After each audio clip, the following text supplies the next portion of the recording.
Hello विद्यार्थी मित्रों, ધોરણ 11 સાયન્સ કેમિસ્ટ્રી ચેપ્ટર નંબર 7 સંતુલન અને હવે આપણે ફક્ત બે લેક્ચરની અંદર આ જે ચેપ્ટર જે છે તેને પૂરું કરવા જઈ રહ્યા છે। તમે જો બધા જ વિડિયો જોશો તો તમને ખબર પડશે કે પેલો 30% સિલેબસ ભલે કટ થયો પણ હું તમને આ વિડિયોઝની અંદર એ સિલેબસ જે છે એ પણ ચલાવી રહ્યો છું। કારણ એ જ છે કે આની અંદર આ જે એપ્લિકેશન જે છે આપણી એમાં આપણે કેમિસ્ટ્રીનો ફૂલ ડિટેલ કોર્સ જ બનાવવાના છે, જેથી કોઈ પણ સ્ટુડન્ટને એક પણ કોન્સેપ્ટ રહી ના જાય। અને બીજું આ જ વસ્તુ ભલે આ વર્ષે કટ થયું પણ જે નીટ અને JEEની એક્ઝામ આવતા વર્ષે આવવાની છે એના માટે તો એ ઇમ્પોર્ટન્ટ ટોપિક્સ જ રહેશે। એટલા માટે હું બધા જ જે ટોપિક્સ છે તેને કવર કરી રહ્યો છું। અને હવે આપણે 2 દિવસમાં આ ચેપ્ટર પૂરું કરીશું। એના પછી તમારા બધાના મોબાઈલની અંદર એપ્લિકેશન જે છે એમાં એક નવું ટાઈમ ટેબલ આવશે। એ ટાઈમ ટેબલની અંદર હું હવે સ્વાધ્યાયના દાખલા, MCQ કયા સમય પર કરાવીશ અને સાથે સાથે જે નવા ચેપ્ટરો પાર્ટ 2 કેમિસ્ટ્રીના બાકી છે તે ક્યારે ક્યારે કરાવીશ એની આખી ડિટેલ માર્ચ 25 સુધીની લખેલી હશે। અને આ ડિટેલ પ્રમાણે આપણે ધોરણ 11 સાયન્સનો પૂરેપૂરો કેમિસ્ટ્રી કોર્સ જે આપણે કહ્યું હતું તે પ્રમાણે દાખલા તરીકે ઉદાહરણ, થિયરી, MCQ અને સ્વાધ્યાય આ બધું જ જે છે 25 માર્ચ સુધી પૂરું કરવા જઈ રહ્યા છે। તો ચેપ્ટર નંબર 7નો હવે આ ટોપિક ચાલુ કરીએ આપણે। ટોપિકનું નામ છે ક્ષારનું જળ વિભાજન અને તેમના દ્રાવણની pH। જો આપણે એસિડ જોયા, બેઝ જોયા, એસિડ બેઝના આયનીકરણ જોયા, એમના આયનીકરણ અચળાંક જોયા। હવે એસિડ બેઝના ટોપિક પછીનો ટોપિક રહેશે આપણો ક્ષાર। હવે આ જ બધી વસ્તુઓ આપણે ક્ષાર અને ક્ષારના દ્રાવણો માટે સમજવાની છે। તો જો ધ્યાન આપજો, સૌથી પહેલા 4-5 સેન્ટેન્સ જ એવા લખેલા છે કે 4 સેન્ટેન્સ તમે વાંચી લો અને જો સમજ્યા ના હોય તો ત્યાંથી જ બુક મૂકી દેવાનું મન થાય, બરાબર। એટલે આ 4 સેન્ટેન્સ પહેલા સમજો તો જ આ ટોપિકમાં અંદર જવાશે। જો શું લખ્યું છે કે એસિડ અને બેઝની નિશ્ચિત પ્રમાણમાં પ્રક્રિયાથી શું બને છે? ક્ષાર બને છે। આપણે બધા જાણીએ છીએ કે ક્ષાર કેવી રીતે બને। એસિડ અને બેઝની પ્રક્રિયાથી શું બનતું હોય છે? ક્ષાર બનતો હોય છે। બીજું વાક્ય લખ્યું છે ક્ષારના પાણીમાં થતા આયનીકરણથી રચાતા ધન આયન અથવા ઋણ આયન કાં તો જળયુક્ત આયન તરીકે જલીય દ્રાવણમાં અસ્તિત્વ ધરાવે છે અથવા પાણી સાથે પારસ્પરિક ક્રિયા કરે છે। હવે આ વસ્તુ જે છે સમજવાનું છે, જો સાંભળજો।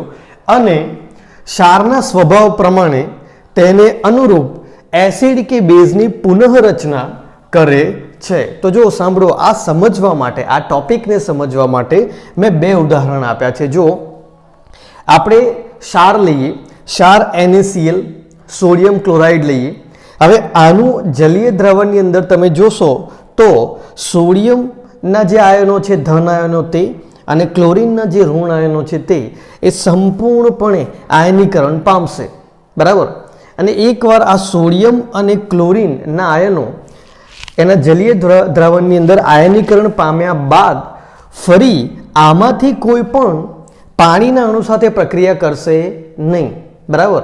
શું થવાનું છે આપણે હમણાં જ જોયું હતું, થોડા ટાઈમ પહેલાં જોયું હતું કે જ્યારે આ પ્રમાણે સોડિયમ ક્લોરાઇડનું આયનીકરણ થાય ત્યારે આ જે સોડિયમ જે પ્લસ જે છે એની આજુબાજુ પાણીના અણુઓનો જે નેગેટિવ પાર્ટ એટલે ઋણ પાર્ટ એટલે ઓક્સિજન એના વડે આખું ઘેરાઈ જતું હોય અને ક્લોરીનનું આયનીકરણ થાય તે વખતે આપણે જોઈએ છીએ કે ક્લોરીનની આજુબાજુ જે પાણીનો જે ધન ભાગ જે છે, પાણીના અણુનો ધન ભાગ એટલે H+H+, બરાબર, હાઇડ્રોજન વડે એ ઘેરાઈ જતું હોય છે। અને આ રીતે Na+ અને Cl- પાણીની અંદર આયનીકરણ પામતા હોય છે। આવું આપણે આની આગળના જે ટોપિક આ ચેપ્ટરમાં ભણ્યા એમાં જોયું હતું। હવે એમાં આ જે સોડિયમ અને ક્લોરીનનું ધન આયન અને ઋણ આયન જે છે એ બંને ફરી પાછા પાણી સાથે પ્રક્રિયા કરતા નથી, ખાલી પાણીમાં એ શું રહે છે? વિયોજિત રહે છે। આવા આયનોને શું કહેવાય? જો જળયુક્ત આયન, બરાબર। શું થયું? ક્ષાર જે છે એનું જલીય દ્રાવણ બન્યું, એ અંદર આયનીકરણ પામ્યા અને પછી એ ત્યાં એવા ને એવા રહે, એ પાણી સાથે બીજી પ્રક્રિયા આપતા નથી। આવા કહેવાય જળયુક્ત આયનો તરીકે અસ્તિત્વ ધરાવે। શેમાં? જલીય દ્રાવણની અંદર। અને હવે આ જો, આ આપણે બીજો એક ક્ષાર લીધો જે એસિટિક એસિડ અને NaOH થી બન્યો છે. એસિટિક એસિડ એક નિર્બળ એસિડ છે, NaOH જે છે એ પ્રબળ બેઝ છે. એના નિશ્ચિત પ્રમાણમાં મિશ્રણથી આપણને CH3COO મળે છે અને એનું તમે પાણીની અંદર આયનીકરણ જોશો તો આ પ્રમાણે થશે. હવે એમાં જો આ ધન આયન અને આ ઋણ આયન, ધન આયન ઋણ આયનમાંથી આ જે ઋણ આયન જે છે CH3COO- એ ફરી પાછું પાણીના અણુ સાથે પ્રક્રિયા કરી અને એ ક્ષાર જે છે જેમાંથી બન્યો છે એ જ પ્રમાણેનું શું આપશે? એક એસિડ આપશે. બરાબર. તો જો આ શું થયું કે ક્ષારના જલીય દ્રાવણમાં જે ધન આયન અથવા ઋણ આયન, જો ધન આયન અથવા ઋણ આયન, અને કેટલી વખત તો બંને પાણી સાથે પ્રક્રિયા કરી અને તમને શું આપે છે? એને અનુરૂપ એસિડ આપે છે કાં તો બેઝ આપે છે. બરાબર. એસિડ કાં તો બેઝ આપે. આ કેસમાં શું આપેલું છે? એસિડ આપેલું છે. તો આ જે પ્રક્રિયા થઈ ને એને કહેવામાં આવે છે જળ વિભાજન. જો લખ્યું છે ક્ષારના ધન આયન અથવા ઋણ આયન અથવા બંને પાણી સાથેની જે પારસ્પરિક ક્રિયા કરે છે એને શું કહેવાય છે? જળ વિભાજન કહેવાય છે. એટલે હવે તમે સમજો છો કે આયનીકરણથી જો ક્ષારના આયનીકરણથી છૂટા પામેલા જે આયનો જે છે એ પાણી સાથે કોઈ પ્રક્રિયા એના પછી ના કરે તો એ ખાલી જળયુક્ત આયનો તરીકે દ્રાવણની અંદર અસ્તિત્વ ધરાવે. પણ ક્ષારના આયનીકરણ પછી એ જે છૂટા પડેલા આયનો જે છે એટલે ધન આયન અથવા ઋણ આયન એમાંથી પાછો કોઈ એક કાં તો પછી બંને પાણી સાથે ફરી પાણીના અણુ સાથે ફરી પ્રક્રિયા કરી અને એમને અનુરૂપ જો એસિડ કે બેઝ આપે, બરાબર, તો આ જે પ્રક્રિયા થાય એમને શું કહેવામાં આવે? જળ વિભાજનની પ્રક્રિયા કહેવામાં આવે છે. ત્યારબાદ બુકમાં લખેલું છે કે પ્રબળ બેઝના ધન આયન આ એના ઉદાહરણો છે અને પ્રબળ એસિડના ઋણ આયન આ એના ઉદાહરણો છે. એ જળયુક્ત થાય, એ જળ વિભાજન પામતા નથી. આ યાદ રાખજો, હમણાં સમજાવું છું. જો અહીંયા શું લખ્યું છે? પ્રબળ એસિડ અને પ્રબળ બેઝથી બનેલા ક્ષારના દ્રાવણ તટસ્થ હોય છે અને તેમની pH 7 હોય છે. જો સમજાવો, પ્રબળ બેઝ, પ્રબળ એસિડ બંનેની નિશ્ચિત પ્રમાણમાં પ્રક્રિયા શું મળ્યું આપણને? ક્ષાર મળ્યો. આ ક્ષારનું જે જલીય દ્રાવણ તમે બનાવશો એ જલીય દ્રાવણ કેવું રહેશે? તટસ્થ. અને એની pH કેટલી રહેશે? 7 રહેશે. બીજી એક વસ્તુ જો અહીંયા શું થયું છે? પ્રબળ બેઝ તરફથી મળેલો ધન આયન અને પ્રબળ એસિડ તરફથી મળેલો ઋણ આયન આ બંને જે છે તે જળ વિભાજન નથી પામતા, ફક્ત જળયુક્ત થાય છે એટલે એક્વિયસ બને છે. એકવાર ક્ષારના દ્રાવણમાંથી તેમનું આયનીકરણ થયા પછી તે ફરી વખત પાણીના અણુ સાથે પારસ્પરિક પ્રક્રિયાઓ કરતા નથી એટલે ફક્ત જળયુક્ત થાય છે, જળ વિભાજન પામતા નથી. અને જેવું આપણે Na+ અને Cl- માટે જોયું તેવી રીતે તમે આ બીજા વધારાના જે ધન આયનો બેઝ તરફથી અને જે ઋણ આયનો જે એસિડ તરફથી મળે છે એના જે ઉદાહરણો જે છે એ એક્સરસાઇઝમાં આપેલા હશે, એની પર ફોકસ કરજો. અને ના કરવું હોય તો હું તો કરાવવાનો જ છું, ફક્ત ખાલી આ પોઈન્ટ જે છે એને આ રીતે સમજીને શું કરજો? યાદ રાખજો. તો આપણે જોયું કે પ્રબળ એસિડ અને પ્રબળ બેઝથી બનેલા ક્ષાર જે છે એમના દ્રાવણો તટસ્થ હોય અને pHનું મૂલ્ય 7 હોય. અને બીજું કે એની અંદર જે આયનીકરણ થાય છે એ આયનો જે છે ધન આયન અને ઋણ આયન એ જળયુક્ત થાય છે, જળ વિભાજન પામતા નથી. આ આપણે જોયું. તો સવાલ એ આવે કે કેવા પ્રકારના ક્ષારની અંદર જળ વિભાજન જોવા મળે છે? તો આપણે એ કેટેગરી, બરાબર, એટલે એ ક્ષારોનો અભ્યાસ કરીએ. દાખલા તરીકે નિર્બળ એસિડ અને પ્રબળ બેઝના પ્રક્રિયાથી બનતો ક્ષાર, બરાબર, નિર્બળ એસિડ અને પ્રબળ બેઝ. હવે એક નિર્બળ એસિડ આપણે લઈએ એસિટિક એસિડ CH3COOH, બરાબર, અને એક પ્રબળ બેઝ લઈએ આપણે NaOH. તો એસિટિક એસિડ અને NaOH આ બંને વચ્ચેની પ્રક્રિયાથી મળતો ક્ષાર જે છે તે આ છે CH3COONA. હવે એના જલીય દ્રાવણની અંદર જ્યારે એનું આયનીકરણ થશે તો તમને આ પ્રમાણે ધન આયન અને ઋણ આયન જોવા મળશે અંદર. ધન આયન અને ઋણ આયનમાંથી હમણાં જ આપણે વાંચ્યું કે આ Na+ જે છે, બરાબર, એ પ્રબળ બેઝ તરફથી મળતું ધન આયન છે એ જળયુક્ત થાય, એ જલ વિભાજન પામે નહીં. તો હવે આની વાત કરીએ. એમાં CH3COO માઇનસ જે છે એ પાણી સાથે ફરી પ્રક્રિયા કરી એટલે પારસ્પરિક ક્રિયા કરી અને જળ વિભાજનની ક્રિયા દ્વારા તમને અનુરૂપ એસિડ આપે છે એટલે ફરી પાછું એસિટિક એસિડ આપે છે અને OH માઇનસ જે છે એ દ્રાવણમાં આપે છે. હવે ધ્યાન આપો કે એસિટિક એસિડ જે છે એ નિર્બળ એસિડ છે, બરાબર. એ અવિયોજિત રહી જશે, દ્રાવણમાં એનું વિયોજન નહીં થાય કેમ કે એના Ka નું મૂલ્ય જે છે ઘણું નીચું છે, બરાબર. એટલે વિયોજન પામશે નહીં અને જો આ વિયોજન ના પામે તો આ OH માઇનસની જે સાંદ્રતા જે છે એ આ ક્ષારના દ્રાવણમાં વધે અને OH માઇનસની સાંદ્રતા જો ક્ષારના દ્રાવણમાં વધશે તો દ્રાવણ આલ્કલાઇન બનશે અને એની pH જે 7 કરતાં કેવી હશે? વધારે હશે. એ જ રીતે આપણે ક્ષારની એક બીજી કેટેગરી જોઈએ, પ્રબળ એસિડ HCl અને નિર્બળ બેઝ NH4OH થી બનતો ક્ષાર જોઈએ, બરાબર. એ બને છે NH4Cl. એનું જલીય દ્રાવણ તમે જુઓ તો એમાં તમને આ પ્રમાણે ધન અને ઋણ આયન દેખાશે.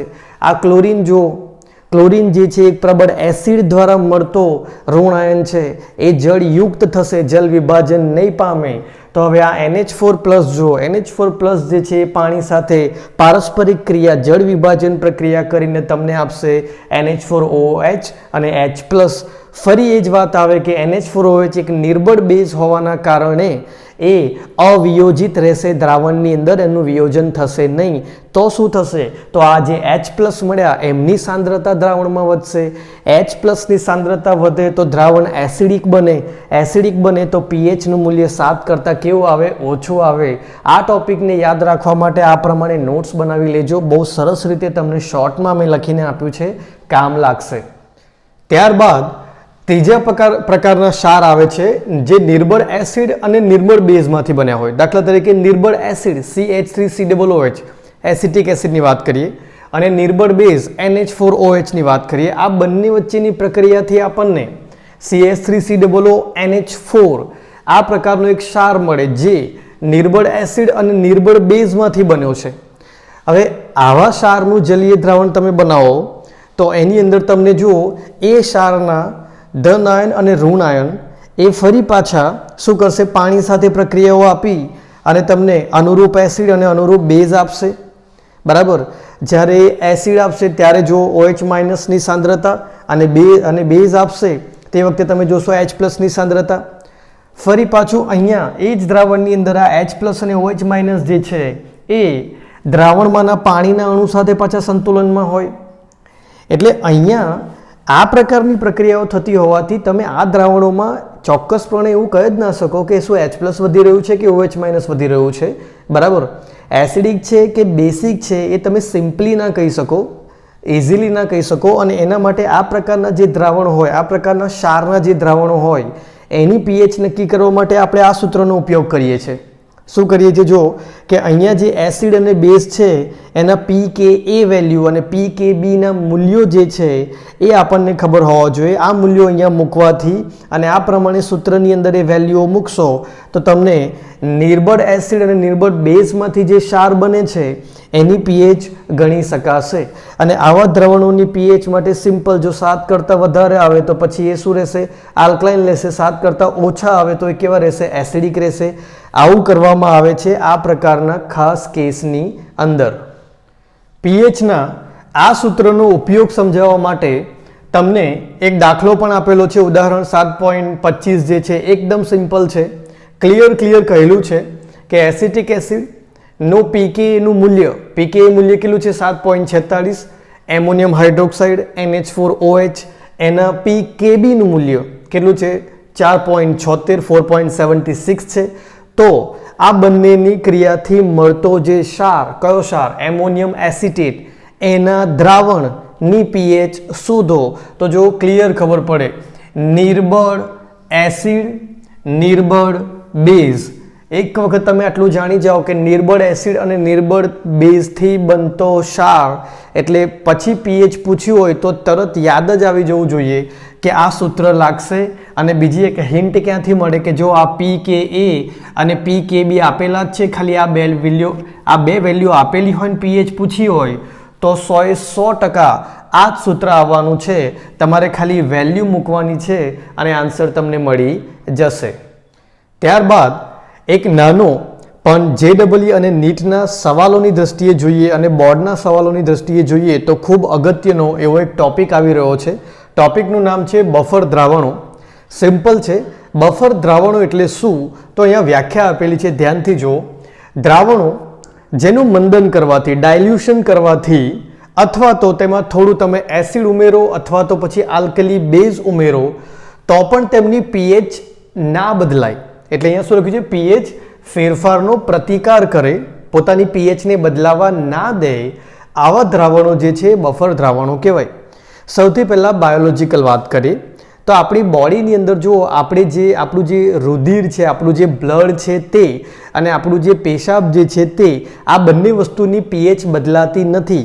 હવે માનો કે બદલાય કોઈ કારણસર તો શું થાય? તમારા બોડીની ક્રિયાઓ એટલે તમારા શરીરની ક્રિયાઓમાં વિકૃતિ પેદા થાય અને તમે બીમાર પડો. એટલે સૌથી પહેલાં પેલું જે બ્લડ ટેસ્ટ અને યુરિન ટેસ્ટ જે કરાવવામાં આવે છે એમાં સૌથી પહેલાં તો આ જ જોવામાં આવે છે કે આ બ્લડ અને યુરિનની જે પીએચ હોવી જોઈએ એ પ્રમાણે છે કે નહીં. જો બદલાઈ હોય તો તમને એ પ્રમાણેનું કંઈક ને કંઈક અંદર ઇન્ફેક્શન થયું હોય અને એ પ્રમાણે તમને પછી દવા આપવામાં આવે.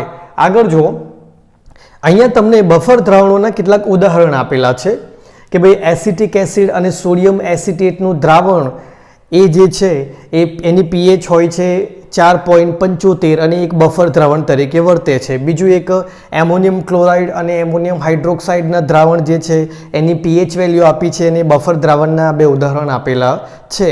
પછી તમે કહેશો કે સર આ બફર દ્રાવણની જે પીએચ જે છે એ કેવી રીતે ફિક્સ કરી દેવામાં આવે છે, મીન્સ આવું સેટ કેમનું કરવામાં આવે છે?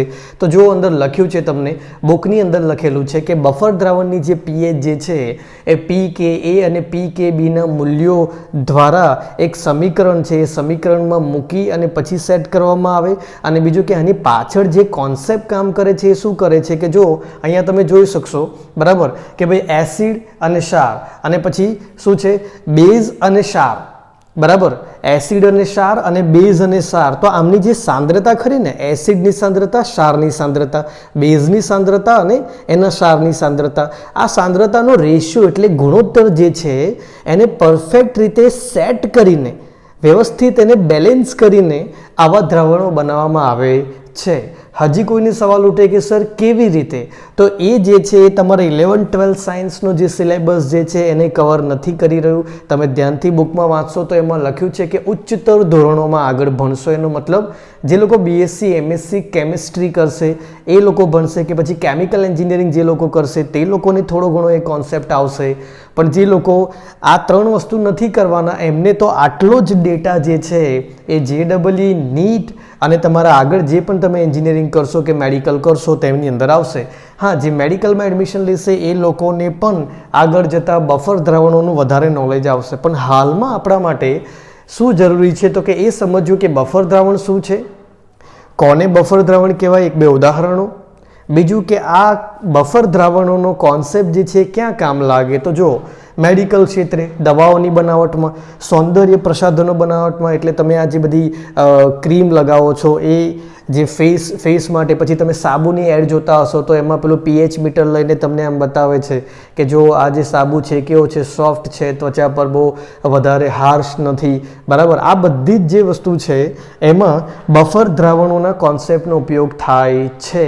એમાં ટ્રાય કરવામાં આવે છે કે પીએચ જે છે એ બદલાય નહીં, બરાબર. અને ડિટેલમાં લખ્યું છે કે આના વિશેનો અભ્યાસ તમને આગળ આવવાનો છે.